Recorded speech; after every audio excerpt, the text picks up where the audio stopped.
Chegou a hora de refletir na palavra de Deus e essa hora, adivinha que hora? É a hora de mudar de nome. O quê?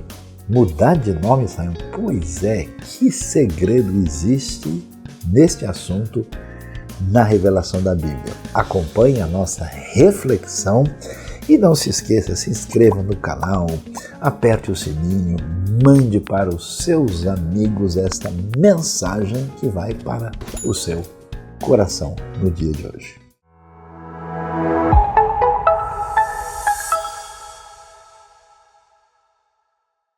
Chegou um momento quando vamos dar atenção ao ensinamento das Escrituras, da Palavra de Deus para a nossa vida. E antes que você pense em alguma coisa diferente, deixa eu mudar de canal, deixa eu mudar de perfil, deixa eu mudar para cá. O nosso tema é hora de mudar de nome. Mas o que é isso, Sayão? Mudar de nome? Que história é essa? Pois é, vamos ver o que a Bíblia fala sobre essa questão que mexe com a nossa identidade, que mexe com a direção da nossa vida e com aquilo que tantas vezes recebe o nome de ressignificação da nossa caminhada. Então, para pensar sobre isso, eu começo lembrando do texto de Gênesis capítulo 32. Você pode acompanhar aí o texto que eu vou ler a partir do verso 27. E a história aqui é bem interessante porque nós temos um conflito histórico entre Jacó e o seu irmão Esaú. Muita gente conhece a história, eles se desentenderam. Esaú prometeu matar o próprio irmão, Jacó fugiu e depois de muitos anos eles se encontram e nesse reencontro Jacó está apavorado. E enquanto ele espera essa possibilidade, de repente, enquanto ele está atravessando ali uma espécie de riacho, que é chamado o Val, ou o lugar do Jaboque, quando ele faz isso, de repente aparece uma espécie de guerreiro que luta com ele, ele não sabe de onde vem, penso que ele imaginou que fosse talvez um guerreiro da parte de Esaú, e no meio dessa luta, de repente, surge uma coisa muito inusitada. Diz o verso 27, o homem lhe perguntou, qual é o seu nome? Jacó respondeu ele. Então disse o homem, seu nome não será mais Jacó, mas sim Israel, porque você lutou com Deus e com homens e venceu. Prosseguiu Jacó, peço-te que digas o teu nome, mas ele respondeu, por que perguntas o meu nome? E o abençoou ali. Jacó chamou aquele lugar Peniel, pois disse, vi a Deus face a face, todavia minha vida foi poupada. Ao nascer do sol, atravessou Peniel, mancando por causa da coxa. Por isso, até o dia de hoje, os israelitas não comem o músculo ligado à articulação do quadril, porque nesse músculo Jacó foi ferido. Que história curiosa! Não sei se a gente imaginaria isso, né? Que nesse momento decisivo que envolve um encontro da parte de Deus com Jacó, o elemento que merece destaque é perguntar o nome e mudar de nome. É uma transição, um conhecimento de Deus diferenciado que vai atingir a vida de Jacó. Então, ele se torna agora Israel, nome que será o nome permanente do povo da primeira aliança. E quando ele faz isso, aquele que luta com Deus e com os homens e vence, e é curioso, ele quer saber também o nome daquele que irá abençoar a sua vida e simplesmente a resposta é porque pergunta o meu nome. Essa questão do nome chama a atenção de uma maneira muito peculiar, porque isso nos remete a algo que não está tão claro assim, que essa preocupação da Bíblia, das Escrituras, de tratar essa questão que tantas vezes acontece, você vai ver vários casos na Bíblia de transição significativa na vida de uma pessoa e isso acontece com uma mudança de nome. Então é muito interessante lembrar, por exemplo, que Abraão se tornou um dia Abraão. A gente vai ver, como vemos aqui, que o Jacó vai se tornar Israel. A gente vê que Sarai depois se torna Sara, quer dizer, esses elementos eles são comuns. Isso então nos remete à discussão do que a gente chama do mundo das palavras, ou seja, o universo do conhecimento de Deus se dá por meio das palavras, porque a língua tem imenso poder sobre a vida. Aliás, uma frase muito especial de Provérbios 18:21 diz que a língua tem poder sobre a vida e sobre a morte. Os que gostam de usá-la, os que sabem usá-la, comerão do seu fruto, diz Provérbios 18:21. Então, o que é que a gente descobre nessa história? É que as palavras, elas dominam a vida. Com elas, a gente é capaz de trabalhar o sentido da vida.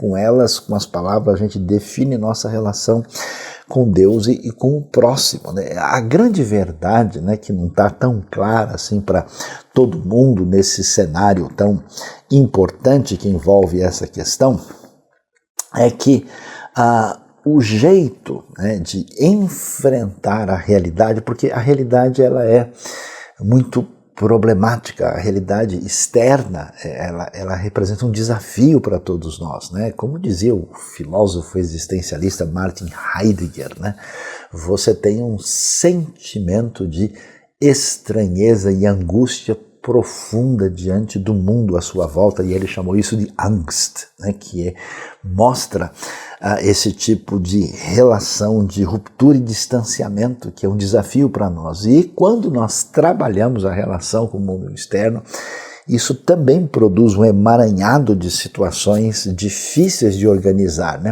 E a proposta do texto bíblico é interessante, o domínio da linguagem, As palavras divinas, e quando chegam a nós e nós utilizamos esse mundo da linguagem, isso representa um santo enfrentamento diante do caos externo e interno que se apresenta na nossa experiência de vida.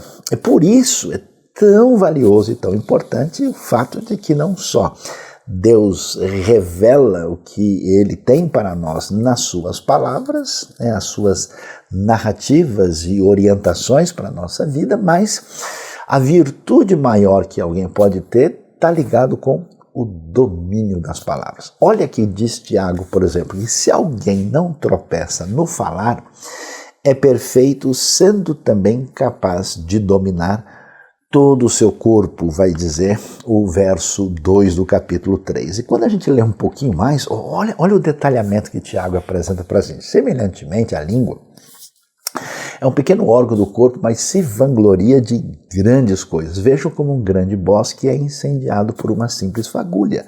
Assim também a língua é um fogo, é um mundo de iniquidade. Colocada entre os membros do nosso corpo, contamina a pessoa por inteiro, incendeia todo o curso de sua vida, sendo ela mesma incendiada pelo inferno. Que pesada é essa afirmação. Toda espécie de animais, aves, répteis e criaturas do mar doma-se, tem sido domada pela espécie humana. A língua, porém, ninguém consegue domar. É um mal incontrolável. Pessoal, que coisa!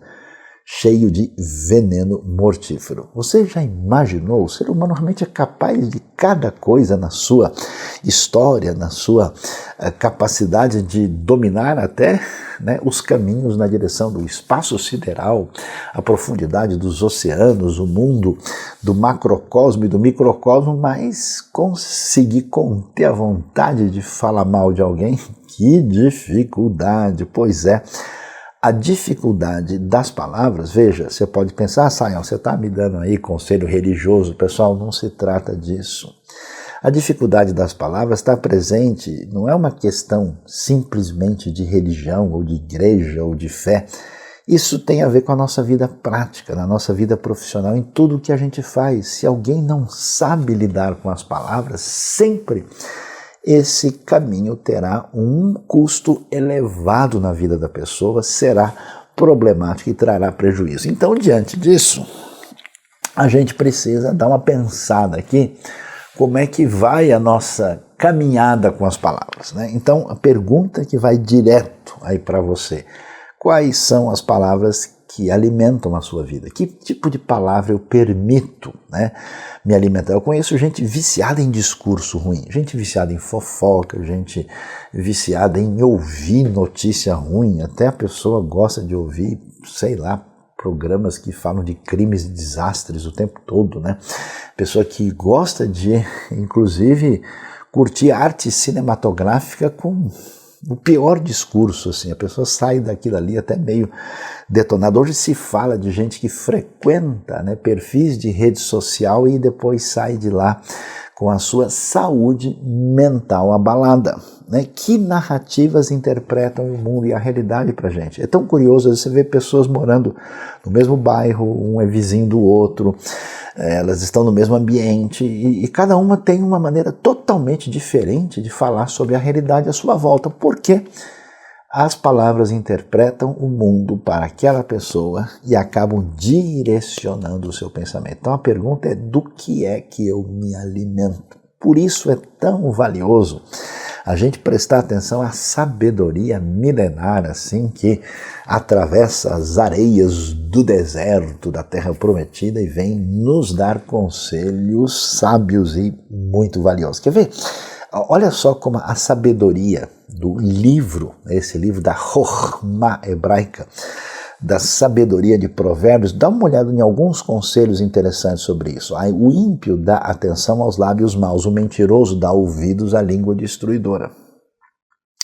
As palavras do tolo provocam briga, a sua conversa atrai açoites. As palavras do caluniador são como petiscos deliciosos, descem até o íntimo do homem. Quando são muitas as palavras, o pecado está presente, mas quem controla a língua é sensato. Quem muito fala trai a confidência, mas quem merece confiança guarda o segredo. Há palavras que ferem como espada, mas a língua dos sábios traz a cura. Viu só que coisa interessante? Quer dizer, na vida pessoal, na vida familiar, na vida relacional, congregacional, profissional, acadêmica, se a gente não escutar esses direcionamentos sábios de Provérbios, olha, certamente a coisa não irá muito bem. Agora, não só existe uma série de, vamos dizer, obstáculos, né, que a gente precisa aqui saber evitar, mas existe o outro lado da coisa, que as palavras bondosas são como o mel.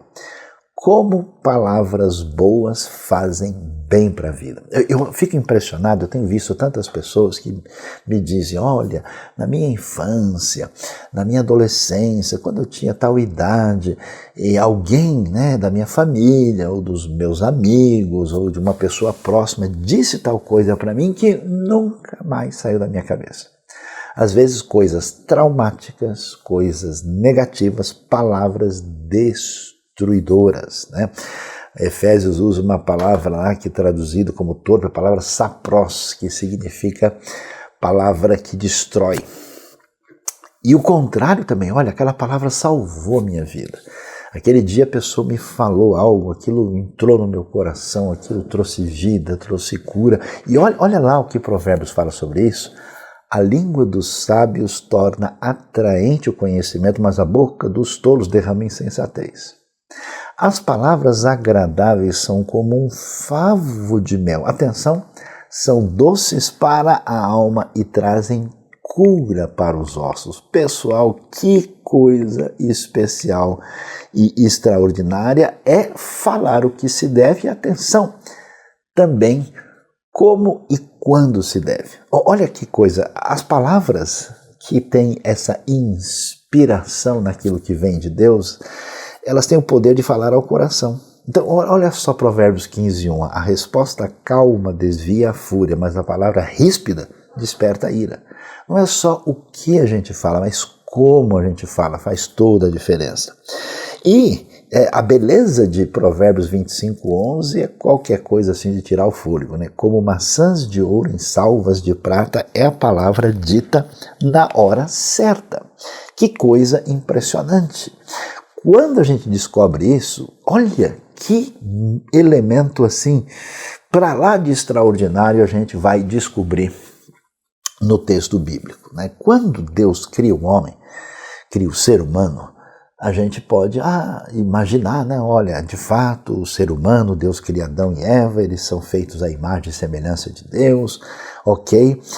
Quer dizer que o homem tem inteligência, ele tem espiritualidade, ele tem senso ético, ele tem consciência de si mesmo, mas você quer ver o que o texto apresenta para a gente? Onde é que está essa marca da imagem de Deus? Na capacidade de administrar a criação, nessa espécie de domínio de tudo.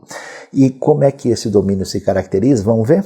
Gênesis 2:19 dá uma dica para nós. Depois que formou da terra todos os animais do campo e todas as aves do céu, o Senhor Deus os trouxe ao homem para ver como esse lhes chamaria. E o nome que o homem desse a cada ser vivo, esse seria o seu nome. Assim o homem deu nomes a todos os rebanhos domésticos, às aves do céu e a todos os animais selvagens. Esse falar, esse dar nomes envolve essa ideia de domínio. Quer dizer que essa responsabilidade tem a ver com essa maestria da linguagem, que tem a ver com essa imagem de Deus, que inclusive tem o que a gente pode chamar de poder criativo. O poder criativo das palavras que faz toda a diferença. E é interessante, né, que a Bíblia fala que a criação se dá pelo exercer da palavra divina. A nova criação, de acordo com 2 Coríntios 4, também vai ser semelhante à criação quando Deus fala. E nesse sentido, essa linguagem, né, inspirada no divino, ela representa esse elemento criativo capaz de construir a vida, inclusive na direção da eternidade. Pessoal, que coisa impressionante é isso. Por isso o Deus da Bíblia, adivinha, é o Deus da palavra. Olha só Hebreus 11:3 dizendo: pela fé entendemos que o universo foi formado pela palavra de Deus, de modo que aquilo que se vê não foi feito do que é visível. Mateus 4:4, quando Jesus confronta a tentação diabólica, ele diz: está escrito, nem só de pão viverá o homem, mas de toda a palavra que sai da boca de Deus. Por isso, a palavra de Deus, por definição, é uma palavra que tem poder. E o texto, então, vai nos dizer: e chegada a tarde, trouxeram-lhe muitos endemoniados, e ele, com a sua palavra, expulsou deles os espíritos e curou todos os que estavam enfermos. E talvez um dos textos mais extraordinários que nós temos aí para falar sobre isso, olha que força o texto tem: o céu e a terra passarão, mas as minhas palavras não hão de passar. Entendendo isso, nós vamos ver que não só as palavras têm todo esse significado, mas Deus é conhecido, vamos dizer, de maneira linguística. Deus não mandou uma sinfonia ao mundo para se revelar, Deus não mandou uma série de imagens de si mesmo, mas ele se revela pelo seu nome. O propósito da Bíblia é revelar Deus a nós. Os nomes de Deus têm essa finalidade de revelar o seu caráter, os atributos, e cada nome nos mostra como é que Deus deseja ser conhecido. Eles nos revelam quem Deus é, como é que ele age em relação aos seres humanos. Por isso Deus aparece com vários nomes na Bíblia. É tão interessante, lembra do encontro de Deus com Moisés, né? Quando Deus vai se revelar, ele diz: eu sou o que sou. É interessante que de fato ele é o que ele é. Deus se revela dessa maneira, mas a frase hebraica é tão poderosa que, além de significar que Deus ele realmente pode dizer eu sou o que sou, também tem o sentido primeiro de eu serei o que eu decidir ser, ou seja, Deus é incontrolável. Inclusive, o que é dito para Moisés é que ele vai dizer aos israelitas: eu sou, me enviou a vocês, né?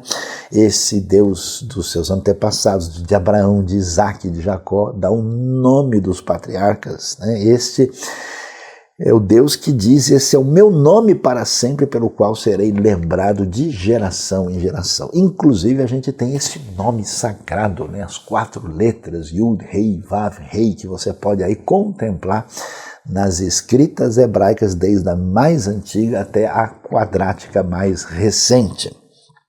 E aí o que a gente descobre? Que cada nome revela uma característica específica de Deus, né? É muito importante entender isso, porque algumas pessoas, quando pensam no nome de Deus, aliás, elas pensam da seguinte maneira: olha, vamos usar o nome de Deus aqui para ver se dá sorte, né? Como se ele fosse um amuleto, como se fosse um abre-te sésamo, né?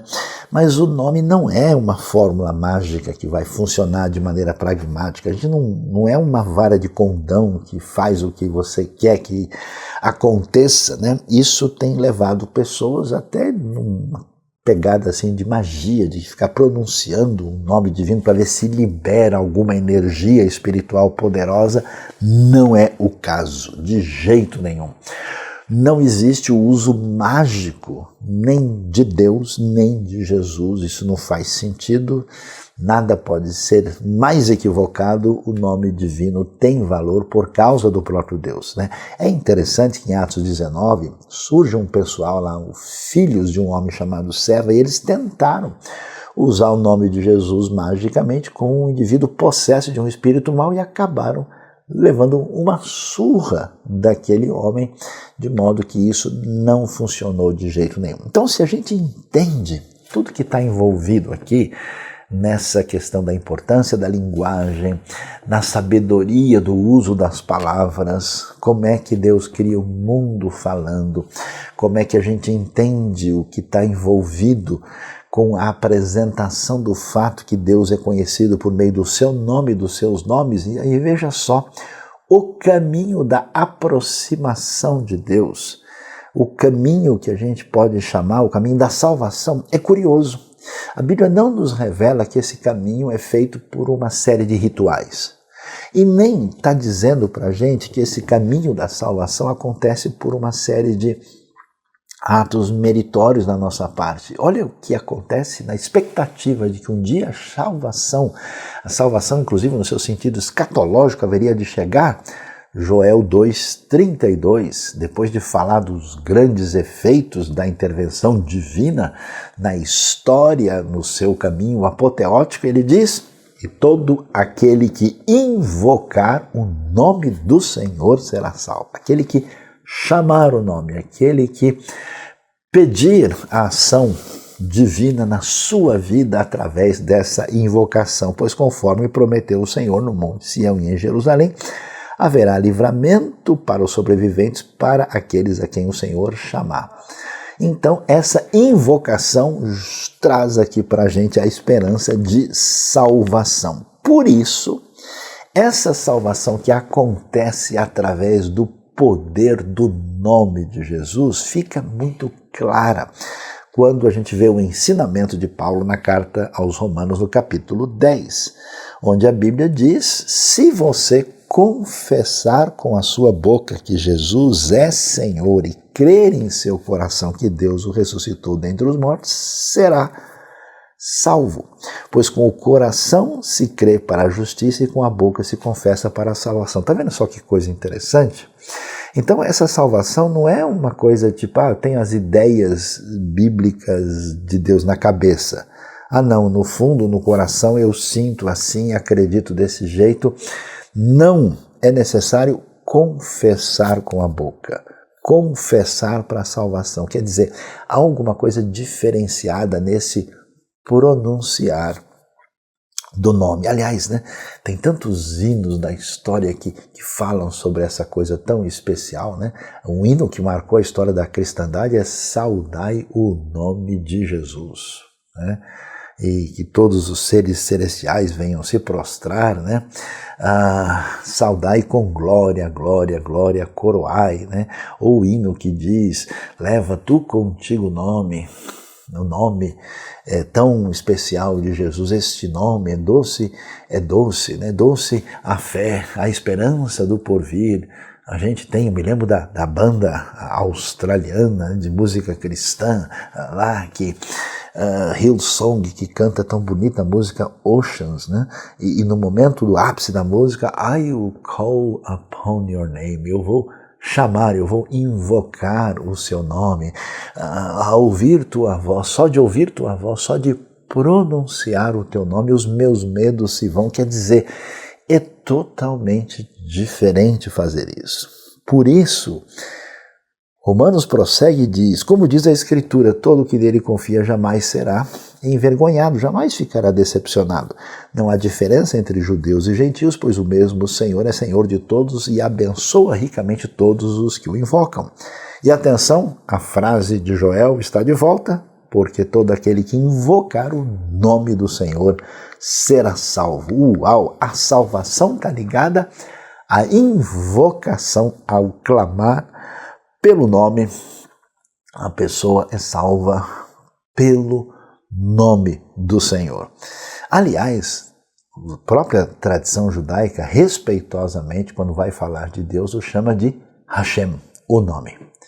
E é interessante que a mesma coisa que Atos 3 vai apresentar, quando vai dizer exatamente o nome curou aquele que estava enfermo.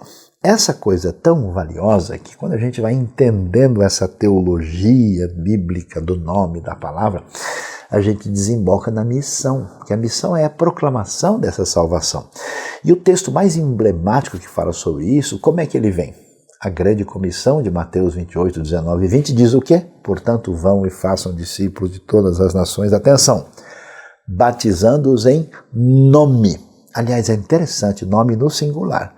E depois do Pai, do Filho e do Espírito Santo. Esse elemento trinitariano tão nítido, um nome no singular, as três pessoas que fazem referência à divindade, ensinando-os a obedecer tudo o que eu lhes ordenei. Ensinar com palavras, Cristo ordenou com palavras, e eu estarei sempre com vocês até o fim dos tempos. Missão envolve proclamação.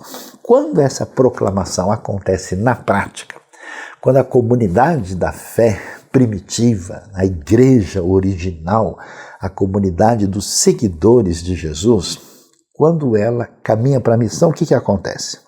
A gente vê lá em Atos 13, na primeira viagem missionária, diz o texto que na igreja de Antioquia havia profetas e mestres. Atenção, em vez de fazer uma declaração genérica, ela faz questão de dizer os nomes das pessoas da igreja primitiva. Barnabé, Simeão, chamado Níger, Lúcio de Cirene, Manaém, que fora criado com Herodes, o tetrarca, e Saulo. E enquanto eles estavam ali adorando ao Senhor e jejuando, o Espírito Santo vem e age falando, separem-me Barnabé e Saulo para a obra a que os tenho chamado. E aí o texto continua falando como aconteceu lá na frente. Atenção. No verso 9, olha que coisa, então Saulo, também chamado Paulo, cheio do Espírito Santo, olhou firmemente para Elimas e disse, quando ele vai anunciar o Evangelho na ilha de Chipre para o procônsul Sérgio Paulo. O que chama atenção? Pela primeira vez, Saulo vai ser identificado com o nome Paulo. Ao contrário do que, vamos dizer, uma certa tradição popular afirma, um dia Saulo deixou de ser Saulo e passou a ser Paulo, não é verdade. Saulo é o nome judaico de Paulo. Ele é da tribo de Benjamim, então o seu nome hebraico é Shaul, e colocando isso numa linguagem greco-romana, é Saulo, e como ele é cidadão romano, o nome dele é Paulo. E por que aqui nós temos essa referência da apresentação da transição funcional do nome do grande apóstolo? É porque agora vai ficar concentrada a sua missão aos gentios. Portanto, daqui para frente, voltado para o mundo romano, até porque Lucas tem uma apologética para dizer, olha, Roma, não tema o evangelho, o que nós estamos fazendo é para o benefício desse império romano. E nesse sentido, a gente vê uma referência de um novo nome que faz aí um contraponto mostrando que Saulo agora é chamado de Paulo por causa da importância dessa identificação concreta com a questão que envolve o nome da pessoa. Mas, pessoal, vamos lá. A integração das partes que envolve toda essa bela teologia bíblica essa teologia da palavra, a teologia do nome, que acaba assim, vamos dizer, costurando, né, a história da redenção de uma maneira tão bela linguisticamente, onde a gente chega na salvação, na missão, e a gente chega nesse desfecho que envolve a razão de ser da nossa vida, que é a adoração. Adoração que envolve o devido reconhecimento do nome. Por isso que o louvor, né, a apresentação da nossa vida e das nossas vozes, você pega o Apocalipse e você vê aqueles cânticos extraordinários da grande celebração da vitória final do reino de Deus. Então, quando Filipenses mostra uma fotografia disso, olha como é que ele faz. Seja a atitude de vocês a mesma de Cristo Jesus, que embora sendo Deus, não considerou que o ser igual a Deus era algo a que devia apegar-se, mas esvaziou-se a si mesmo, vindo a ser servo, tornando-se semelhante aos homens. E sendo encontrado em forma humana, humilhou-se a si mesmo e foi obediente até a morte, e morte de cruz. Quer dizer, essa coisa do evangelho tão contraintuitiva, você nunca imaginaria, né, que o Deus Todo-Poderoso, Senhor do Universo, vai trazer a grande obra de libertação, salvação, a solução humana, exatamente se apresentando entre nós de uma maneira aparentemente mais distante da divindade e se colocando no nível mais, podemos dizer, humilde, de humilhação dentro da realidade humana, identificando-se plenamente conosco. E até a ser cruelmente assassinado pela força do ao poderoso e terrível Império Romano. E aí, por isso, Deus o exaltou à mais alta posição. E atenção, como é que a gente comemora isso? Atenção, atenção, e lhe deu o nome que está acima de todo nome. Que coisa! Para que ao nome de Jesus se dobre todo o joelho, no céu, na terra, debaixo da terra, e toda língua, atenção, confesse, fale palavras que se dirigem ao nome que Jesus Cristo é o Senhor, para a glória de Deus Pai. Está vendo como toda essa costura da encarnação com a plena redenção e a salvação, ela aparece aqui com nome e confissão que envolve essa totalidade, essa grandiosidade que tem a ver com essa ação divina em nosso favor. Que beleza extraordinária. Por isso que a palavra divina, ela traz não só confissão, ela traz poesia, ela traz uma espécie de nova criação de palavras que transforma o mundo à nossa volta. E esse elemento das palavras divinas não são só uma grande elaboração teológica, assim, admirável, sublime, inefável, indescritível. Isso é vida, pessoal. Isso cura, isso traz transformação, isso passa por cima da chaga no coração, isso acaba com a ferida, isso traz um caminho tão impressionante. E eu fico às vezes preocupado. Eu conheço pessoas que na sua vida de fé e religiosa são pessoas primitivas, estão sempre fazendo alguma coisa na comunidade, na igreja, assim, mas parece que nunca param para saborear as palavras. Tem outras pessoas que são assim, talvez um pouco mais místicas e querem entrar no momento para ter ali uma coisa, vamos dizer, bastante impactante, né? Tem pessoas que, ao contrário, gostam de estar lá porque gostam de estar no meio das pessoas, né? Gostam de estar num monte de gente, mas a pergunta que a gente precisa fazer é: como é que as poderosas e terapêuticas palavras divinas têm feito qualquer tipo de real efeito na minha vida, no meu coração? Porque é interessante que Deus resolve nos curar e trazer vida com as suas palavras. Quer ver que coisa? Eu me lembro, primeira vez que eu comecei a ler a carta de Paulo aos Coríntios, eu falei, tem qualquer coisa errada com esse livro aqui. Porque eu comecei a ver o comportamento dos coríntios, até eu falei, caramba, eu estou bem na fita, porque não é possível que esse pessoal seja desse jeito.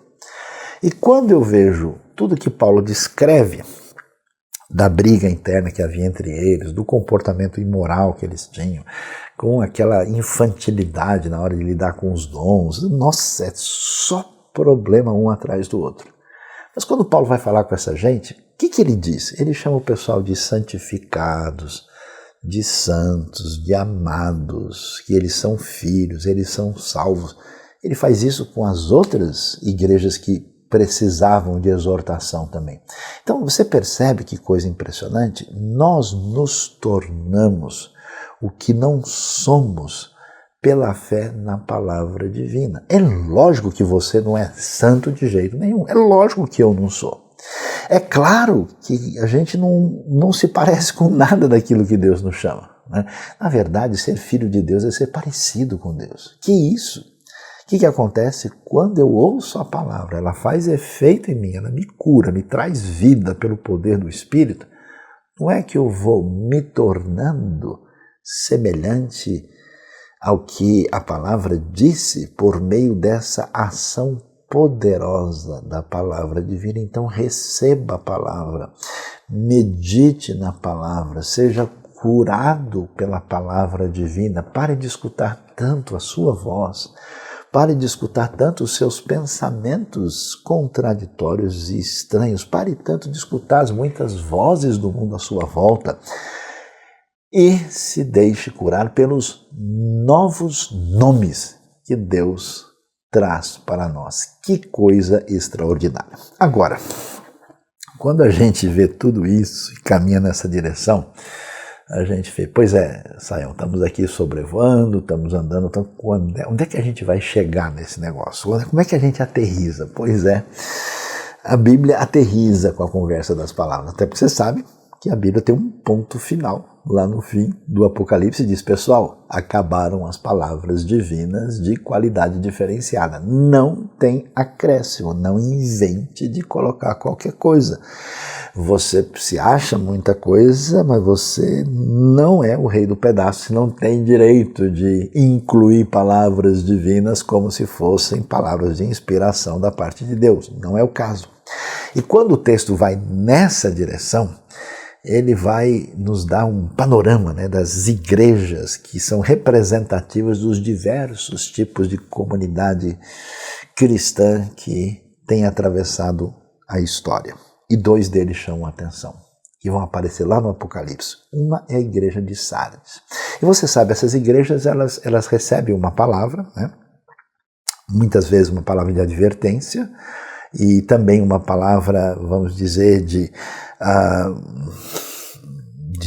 reconhecimento da atitude de fidelidade daqueles que assim procedem, e ela termina com um desafio e sempre termina com uma frase assim sobre aquele que vencer. Ao que vencer, o grande desdobramento da sua vitória na fé vai ser o seguinte, e em Sardes aparece o quê? O texto de Apocalipse 3,5 diz, o que vencer será vestido de vestes brancas e de maneira nenhuma riscarei o seu nome do livro da vida. Ter o nome do livro da vida é ter a garantia da sua permanência, né? Da sua continuação, da sua realidade que envolve vida eterna. A linguagem vem lá do Êxodo, na conversa de Moisés com Deus, né? E atenção, não só não riscarei o nome, mas confessarei o seu nome diante de meu Pai e diante dos seus anjos. Está vendo aqui? Aquilo que representa, aquilo que de fato somos, que está definido pelo nome, tem uma relação de permanência na vitória absoluta na trajetória da fé que dura pela eternidade. Agora, o que mais é extraordinário, surpreendente, é ver o que é que a palavra divina vai falar para a igreja de Pérgamo. Você está sentado aí? Dá para conferir comigo esse elemento tão extraordinário? O texto diz assim, aquele que tem ouvidos, ouça o que o Espírito diz às igrejas. Ao vencedor darei do maná escondido. Lembranças da história do Êxodo, mais uma vez aqui. Também lhe darei, atenção, uma pedra branca com um novo nome nela inscrito, conhecido apenas por aquele que o recebe. A dinâmica dos nomes é muito interessante. Você já reparou? Quando você tem uma relação muito difícil com alguém, a gente assim até evita, né, falar o nome da pessoa. Conheço gente que teve assim um descompasso sério com alguém, a pessoa fala, então o fulano lá, ele, ela, né, ele até evita, não quer nem falar o nome da pessoa. E tem pessoas que, de fato, alguém não gosta, detesta, então a pessoa põe um apelido jocoso, né, ela fala de uma maneira depreciativa do outro. Mas quando a gente tem uma relação, né, de intimidade, de proximidade com a pessoa, a gente até usa nomes que aproximam, né, demais a pessoa. Então, olá, Antônio, né? Não, é o Toninho, é o Tony, né?